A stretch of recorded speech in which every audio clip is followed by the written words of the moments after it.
And here's the weird thing. When I said go live, I meant it. There we go. Okay. Hello and welcome to this episode of the Star Wars Generations podcast. Friends, I am in a hotel in Pennsylvania. Erin has just returned from Las Vegas. Alex is missing and presumed a good fan. But anyway, we're still going to come here and give you a quick response to episode 8 of Star Wars The Acolyte that has just come out. We'll be doing a number of deeper dives. There's a lot to talk about with this episode and this whole series. But just, Erin, overall, what'd you think? I really enjoyed it. I think a lot of it went how I thought it was going to go, but there was enough that didn't go the way I thought it would go that made me still enjoy it a lot. Yeah. Also, the first time I watched it, didn't notice. Second time, I was like, whose fucking Skellahand is that? And then I was like, holy shit, is that Darth Plagueis? So that was crazy. I don't know how I missed that first time around, but it was like 8 a.m. I was on a plane. So that was a really fun discovery for me second time around, was just that little cameo. And then the cameo at the end of the episode. But I feel like it did a good job of tying off a lot of the stories in a way that is like okay at the end of a season 1. Yeah. I don't know if we were expecting a season 2, but I think they've left it very much that they could and probably should do a season 2. But you never really know. How about you? What'd you think? Yeah, I think I felt the same. I think overall, and we'll talk more about the overall show, but I think this really, like you said, it tied up a lot of the loose ends in ways that I was really surprised they were able to do, especially all the questions of like, why don't the Jedi know more about what happened? I thought the way it wrapped up was really perfect, and I have a lot to say about that. I think overall I wound up thinking that like this is a very good show that just didn't execute on some parts of it, but that I think overall I'm left feeling like I really get a picture of where the Jedi were at this point in time and what was good about them, what the problems were, and how the Sith work. And it's interesting because I feel like a lot of people want a season 2. I'm not sure I do, because I feel like this story was so. There are middle parts of it, like I said, that I think weren't well executed, but it had a clear beginning, middle, and end. It had like a lot to take away from it. I think that I hope that I would like to get a story that takes place between now and Andor, or some of the other shows that are happening then, or I guess in the early sequels and stuff like that.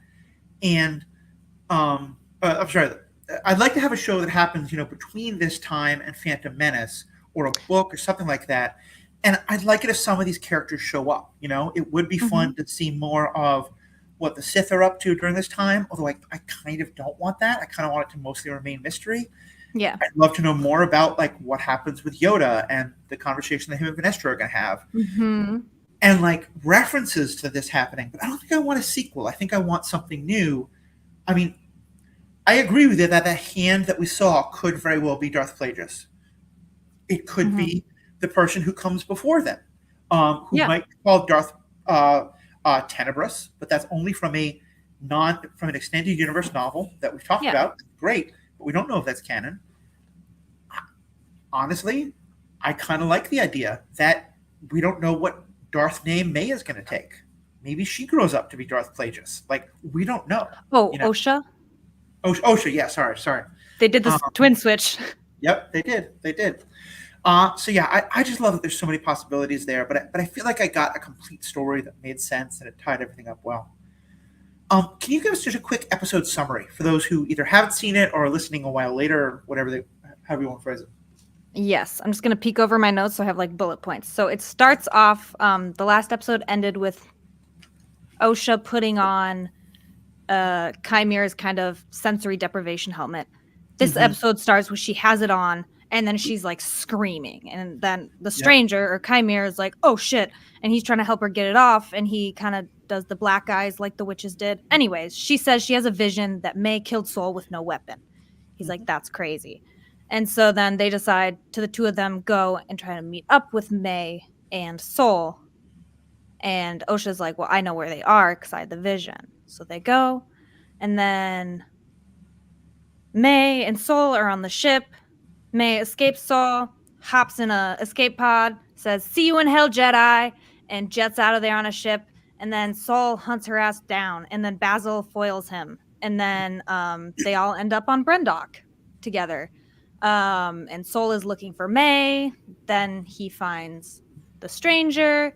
Then Osha and May find each other. They have a reunion, a little conversation, and then Osha just like goes batshit crazy on May, like screaming and stuff. And it's like, whoa. And then at some point they stop fighting. Oh, then they get distracted. Whatever. We get our 4 main characters there together, you know? May gets Soul to admit that he killed their mother in front of Osha. Osha's whole world is destroyed. She ends up choking Soul. Force choking. Yep. Force choking the life out of Soul. We see everything leave his eyes. And then from there, let's see, Kymir's like, you guys should join me or something like that. And they're like, no, screw you. And the two of them just kind of run away together to figure things out.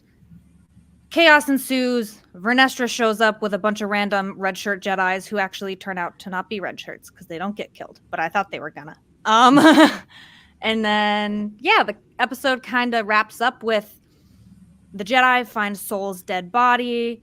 They don't find the stranger. They find May, but her memory's been wiped by the stranger, and then Osha is gone. Right. So now Vernestra goes to the High Council and tells them that Jedi Master Soul carried all this guilt and was a good man who made a bad decision, and he's the one who killed all these people. And that's why nobody in the High Council or anything like that knows about the Sith. I skipped over something with a senator and honestly some good political machinations we can get into, but that's kind of a summary. I think it's a good summary of it.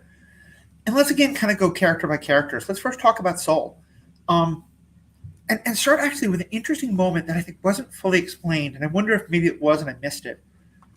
So we see that Soul is catching up to May in her getaway ship, and he's targeting something.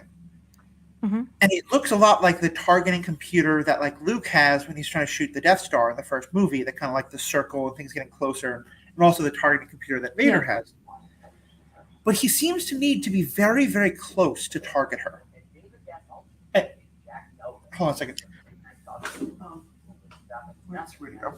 Give me 1 second, sorry. Okay.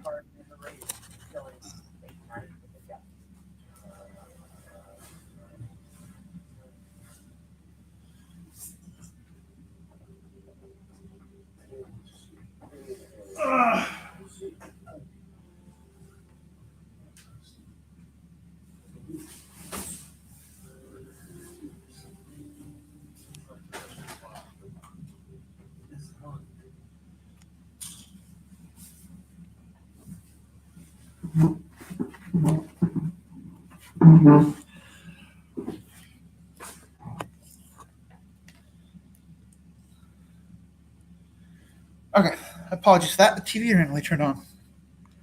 Creepy, but welcome back. All right, I'll start that again. Okay, so let's talk about one of the most interesting moments, and maybe you understood what happened here, and I just missed it. Saul is chasing down May, and he's using some kind of targeting computer that looks a lot like the ones that kind of were used in Star Wars, the original movie, A New Hope. And so it looks like, at first, I think we're supposed to think, like, he's going to shoot May down, destroy her ship, and kill her. Yeah. But he's also, like, he needs to get very, very close to her to do it. And Basil, as you said, winds up, like, ripping out the wires and stopping him from doing this. Do you think was he trying to actually shoot her, or was that a tractor beam? That's a good question.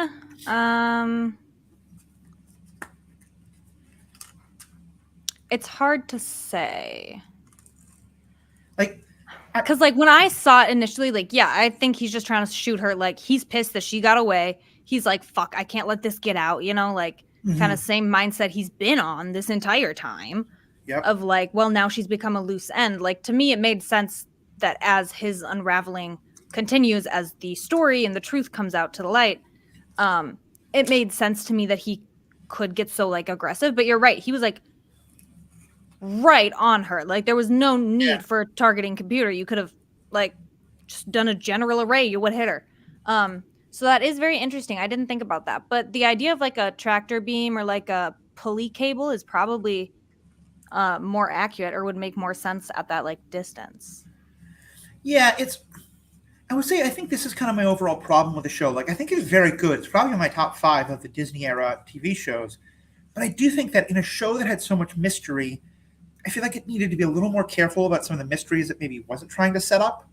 And a lot of our listeners might be like, of course, he was just trying to shoot her. I think it kind of goes back to what we were talking about last week, where I think I have to say you were probably right, you and Alex, where you guys felt like he had a lot of anger towards May, and I thought he was being very apologetic. But I think in this, no, you're right. It's that he does still have some anger towards her, in part because she's a reminder of his biggest failure.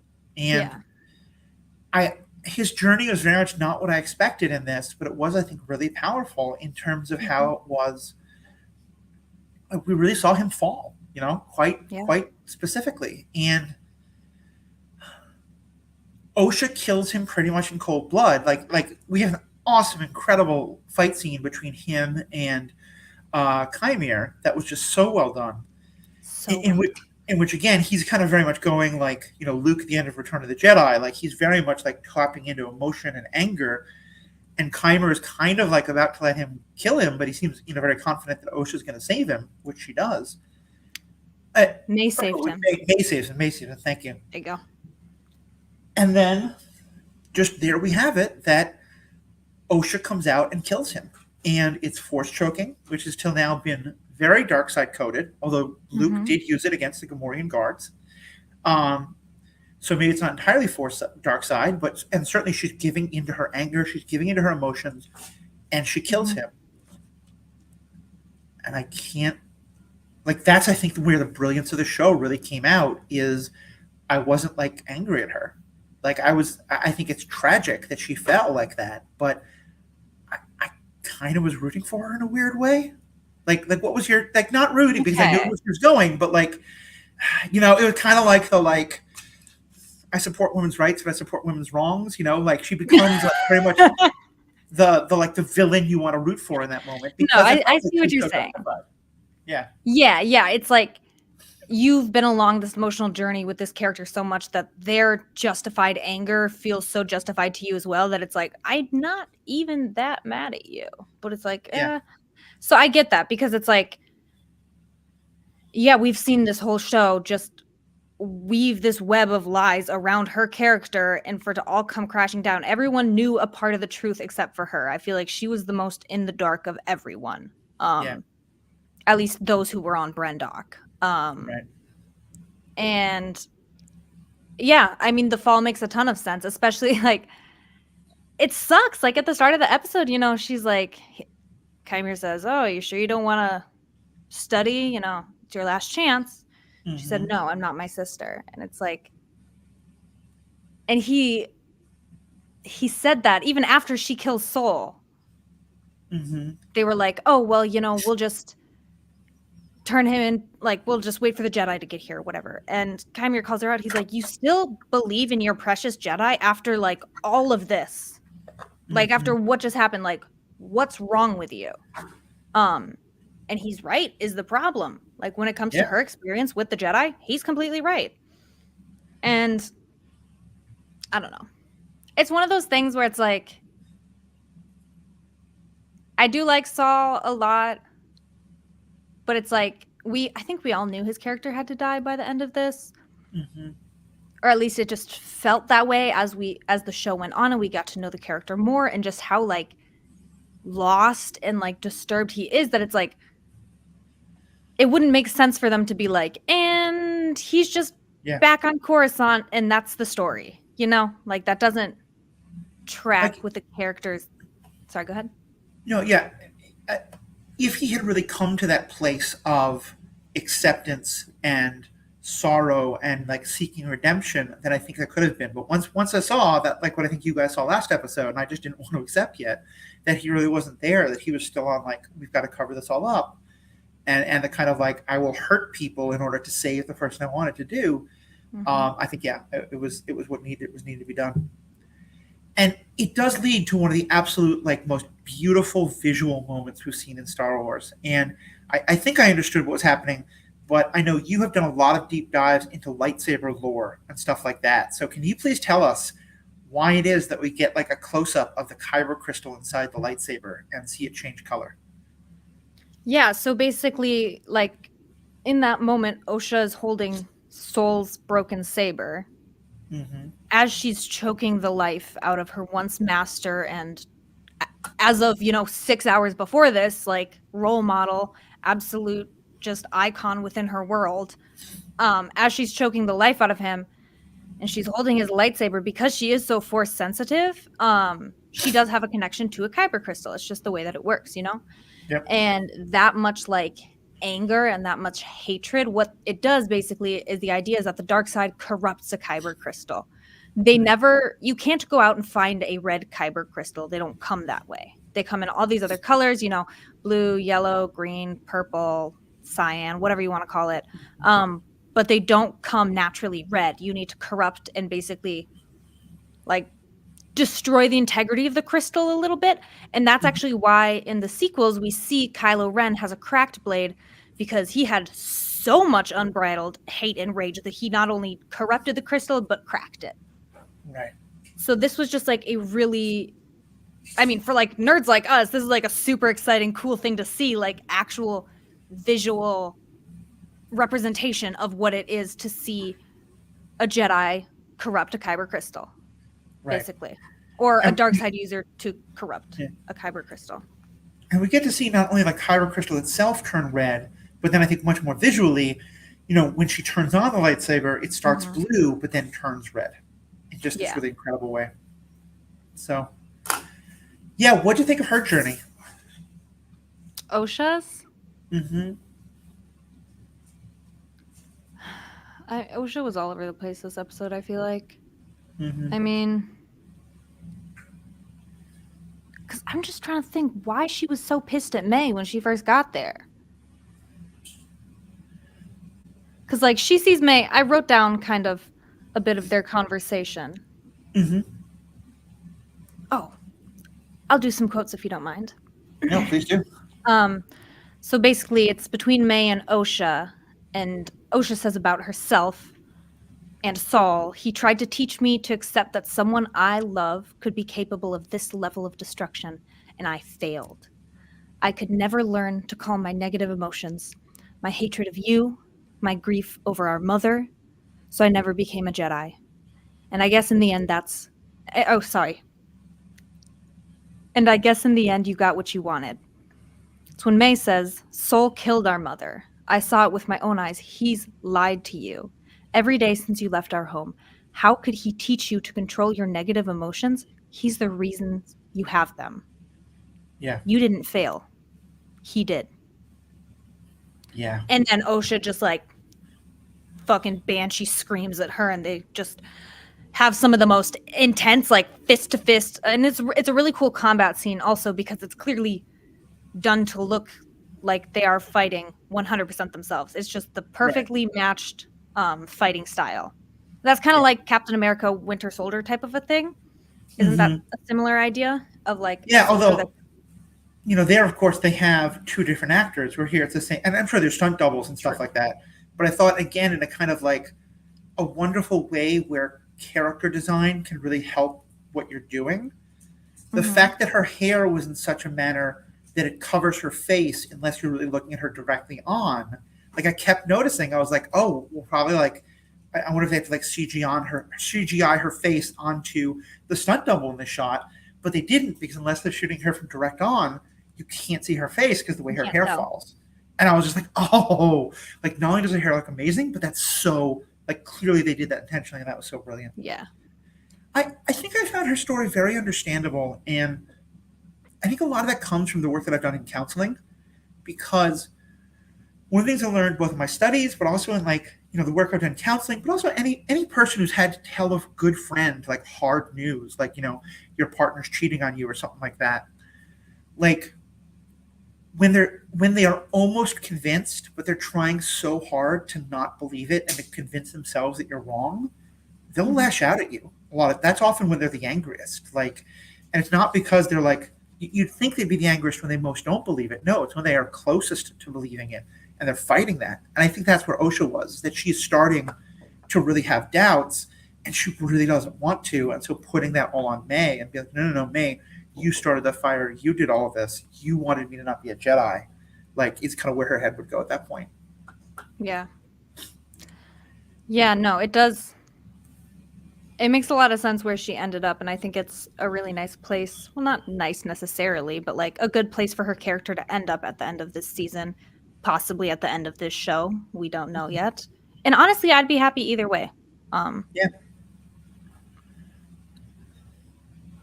yeah, it'd be interesting to see if we do get like a second season. I would want to know a lot more about like Vern and May and Mm-hmm. like maybe some snippets of the dark side users. But like you said, it's like I don't really want a deep dive into them because it takes away some of the mystere. Mm-hmm. Um, Yeah. but I do just it leaves me wondering about that light whip and his scars on his back. I'm like, I just want to know. And like you said, maybe it's a comic book, maybe it's a book Yeah. or something that continues this story. But I am endlessly curious about a few of these lingering questions. I mean, I think we definitely did learn that Chimer was Venestra's Padawan. Correct. So I think that's that. Yeah, but like so much is left unknown, and I think I'm with you. I'm okay with that. Like I I'm seeing a lot of people online already trying to be like, okay, no, here's exactly who that guy behind them was, like a skeletal hand, and here's what it all means. I think it's intentional that we don't know. Mm-hmm. I think it is entirely possible that Chimer is the apprentice to a master, and he is meant to be training kind of like his Darth Maul, with the idea that like he both wants this person to be good, but he also knows that like either he and Osha will take over from Bony Hands, or like Bony Hands will work with Osha to kill him. Like all that's Yeah. possible. I think it's entirely possible that Chimer Darth Biceps has no idea that that guy's behind him, and this guy is Yeah. just watching because he's like because I still kind of like the idea that maybe, when he says, "Well, you would call me Sith." Maybe he's Mm-hmm. just a dark side guy who doesn't. He thinks the Sith have been gone for 900 years, but this guy's been watching the whole time. I mean, there's so many ways it could go, and I like that mystery. I don't feel like we need to, and I think that like any discussion about this which tries to tell me exactly what it is, I'm going to kind of be suspicious of, because I think it's very intentional that we don't know, that's left wide open. Yeah. Yeah, I feel like that's a good part of so many shows is like the balance between what should be like, ooh, let's try to figure it out, and what should be like, okay, but this is just the way it's supposed to be, guys. Like just Yeah, sit in it, enjoy the conclusion a little bit, you know? exactly. But yeah, I do want to point out about this show in general. I read the choreographers in charge of the Rogue One hallway scene were in charge of Uh-huh. all the fight scenes in this show. That makes a lot of sense. It makes a lot of sense. Because I feel like, Alex would be mad at me here, but I feel like I got a better sense of Jedi at the height of their mastery.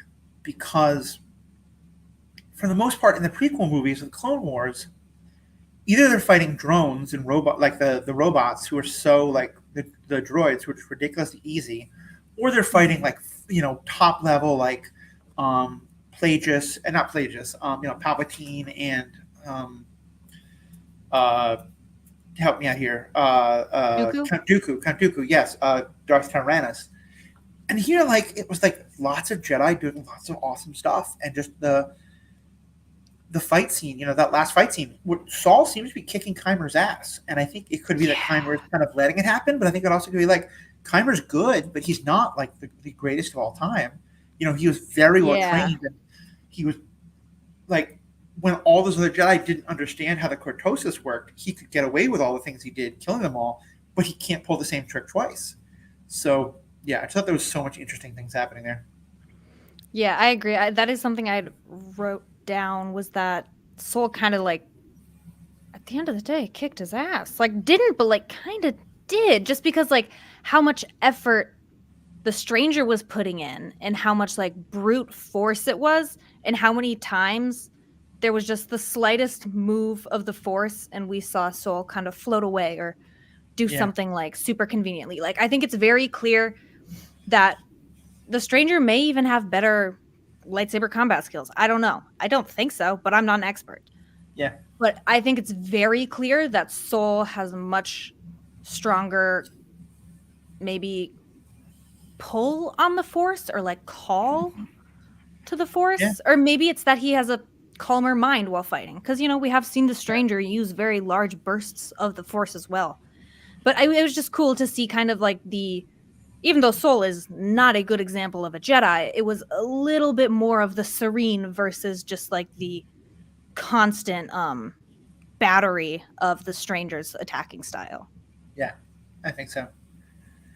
So I don't want to make this go too long, but let's talk about Vernestra and the Jedi, because I think in many ways that's the thing that is most lasting to me about that show, is what I feel like I've learned about the Jedi at this period and how it helps set up the prequels.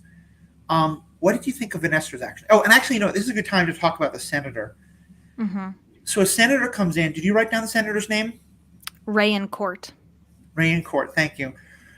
I want to call him Senator John Jones because he's played by the same actor who plays the character John Jones in the Arrowverse and was phenomenal at it, mostly in the Supergirl TV show, The Martian Manhunter. And he is basically representing the person who, most of the time in this kind of movie, would be like the annoying government bureaucrat who wants to bring in lots of oversight and not let our heroes like go out and get our hands dirty and do the right thing. Mm-hmm.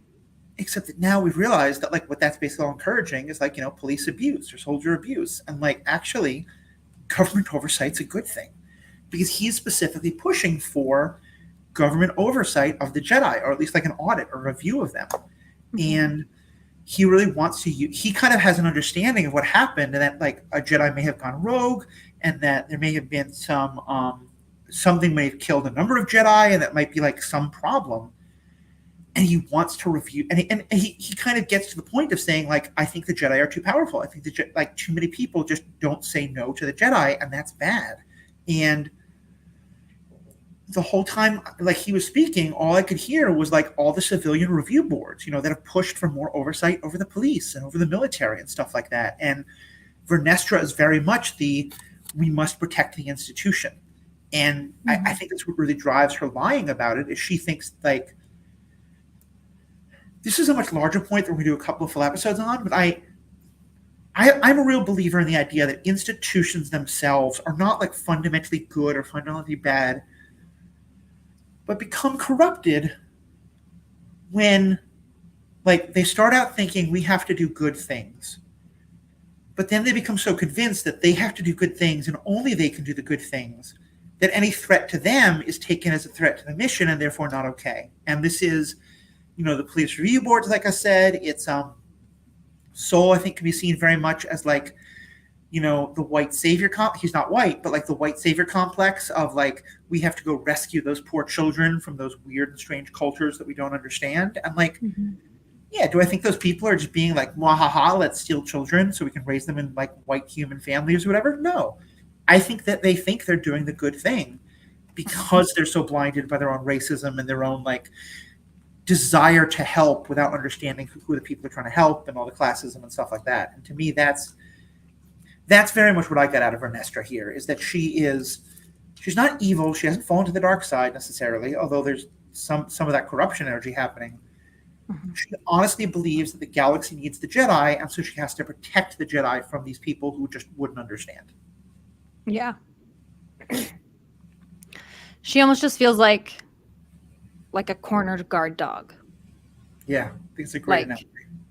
Very much on top of her shit, ready to do her job, but at the same time is just like so on the defense.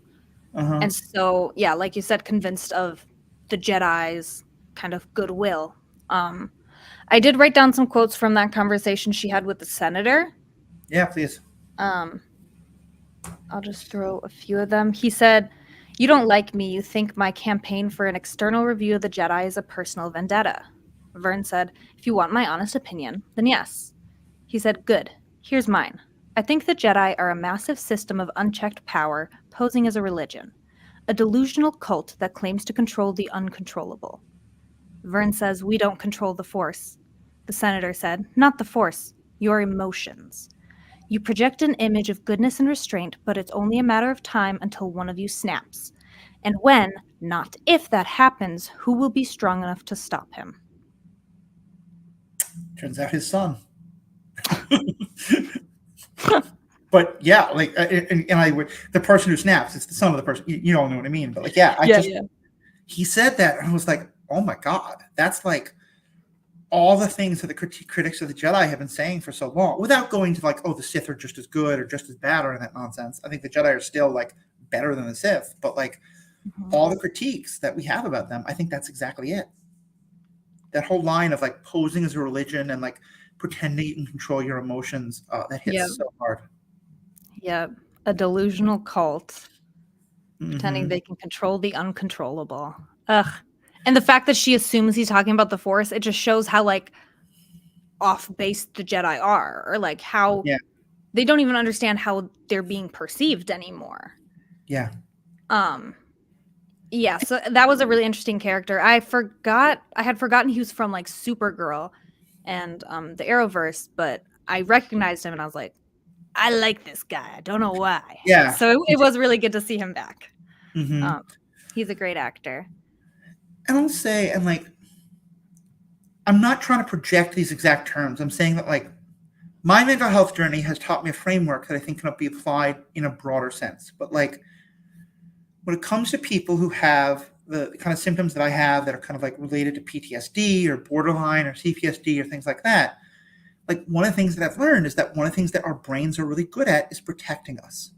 And so like, we learn to recognize patterns. We learn to recognize like if this happens, this other scary thing might happen. And so protect yourself from it. Mm-hmm. The problem is that sometimes our brains are too good at it. And so, especially when we've had massive trauma, especially when we're young, but or just at any point, it's very easy for our brains to start seeing that paranoia in places that, like, for a paranoia to start making us see that fear in places that maybe it actually isn't. And this is true in everything, I think, from a person who like is very guarded with the next person they date after they've gotten really badly hurt. And again, I don't think it's always bad. I think sometimes that level of protection is good, but like I know that because of my own childhood trauma and stuff like that, I was very, very cautious and I saw things as very scary and had to kind of learn to like let go of some of that. We know, if we've read the High Republic books, that Vernestra has lived through a period in which the galaxy was almost totally destroyed, in large part because of the failings of normal people government and the corruption and the personal agendas and allowing the Nile to take over. And only the Jedi could save them. Presumably, we haven't read the end of those books, but presumably something like that happens. And so the idea that she could become one of those people who thinks that the Jedi and only the Jedi can save us, and that government of non-Force users is always to be seen as a threat and to be pushed back and lied to, I think she's wrong, but I think it's completely understandable how she comes to that place. Yeah. Yeah, I can see that. Real quick. Mm-hmm. Connect the last two dots. We were talking about Vern and her PTSD. Oh, yeah. So my point being that I feel like that. So I'll kind of wrap it again. So yeah, too long, didn't read because that was very long and I apologized. I'm just saying, I think that during the events of the High Republic books, Vernestra goes through a situation where the galaxy is almost completely taken over by anarchy and chaos because of the failings of the governments of non-Force users. And it's only the Jedi, presumably, who are able to save them. And so the idea that she would have a kind, like, again, I'm not saying she literally has PTSD. Yeah. She's a different species. We have no idea how her brain chemistry works. But that True. she'd have some kind of a similar response of, I have learned that I cannot trust the governments of non-Force users. I can only trust the Jedi. And so this senator is a threat. And I have to extinguish this threat by coming up with this lie. It makes sense to me. And I don't think she's right, but I think it's understandable. Yes. Yeah, I totally understand what you're saying. That's so true, because she's just, there's no thought or listening to the critiques that he has to say. He keeps asking her questions and she says, "We're very close to a suspect. Thank you for checking in," or something like that. And she repeats it multiple times. And he's like, "Okay, I get it. Fine." She like gestures to the door and even like opens the door once. Yeah. Force opens the door. He's like, "Well, I'm reporting you to HR." And then he leaves. All right, this has been a great discussion. There's going to be a lot more we're going to have, but any kind of last quotes or comments you wanted to talk about? I know you've got a couple on your list. I actually just got the one thing. We got Yoda, bitches. We did get Yoda at the very We got end. Yoda in the house. Vernestra like walks into a chamber and says, Master, I need to tell you about something. And then we just see like the pullback shot and we see the little green ears. Yeah. That's the thing where it's like the show ended because we had two like closing shots from this show. And the first one is this really powerful shot of Chimere and Osha doing this very interesting thing where they're like holding the lightsaber together. Like she's holding the lightsaber and then he puts his hand around her hand and the lightsaber. And I'm like, this is interesting, but it's like it gave them a very interesting, like unified appearance as like master and apprentice or apprentice and acolyte. It was just kind of this really sick wide shot and then goes to dark and I was like, damn, the show's over. And then it fades up and there's Vernestra and I was like, ooh, and then we got Yoda and that was pretty great. I thought to myself, I was like, Alex has got to be so happy. Like, first of all, we got possible Darth Plagueis. We got something to talk about with the Plague Boys, and then we got Yoda, which is I remember a couple episodes ago Alex said something about rioting or flipping tables if there was no Yoda. So yeah, the world can sleep safe tonight. There will be no Alex on the patrols. He's been satisfied, except he hasn't watched it yet, but he will be. We'll get him. Yes, don't text about him quite yet, but we'll get all of his thoughts on this. He'll be on an episode coming up soon. And there again, I'm going to say, just like we don't know what Bony Hands is doing, I think people are going to, like, one of the things people kept trying to do was find a way to use this to say, oh, look, here's how it breaks canon because this Jedi knew this or this Jedi knew that. And I think the Vernestra story, which again, even someone like Kyle Mundi is going to be the one to hear from Vernestra, if she tells Yoda the truth, well, then what does Yoda know? But we don't know what she tells Yoda. She might tell Yoda an abridged version of the truth. It might be that Yoda doesn't believe her. It might be that, like, I want to go back and rewatch the Yoda scenes and wonder, like, does he actually say the Sith have been extinct for 1,000 years? Or does he just kind of, like, nod while Mace Windu and Kyle Mundi say that, and he doesn't actually say anything? Like, I think it is intentionally left vague, and I'm interested in the speculation, but I want to be very careful. I'm already seeing the posts. They're being like, okay, well, that was definitely Darth Plagueis, and this definitely means that Yoda was a lying scumbag. Like, we just don't know. There's so much we don't know. So much drama, guys. So much drama.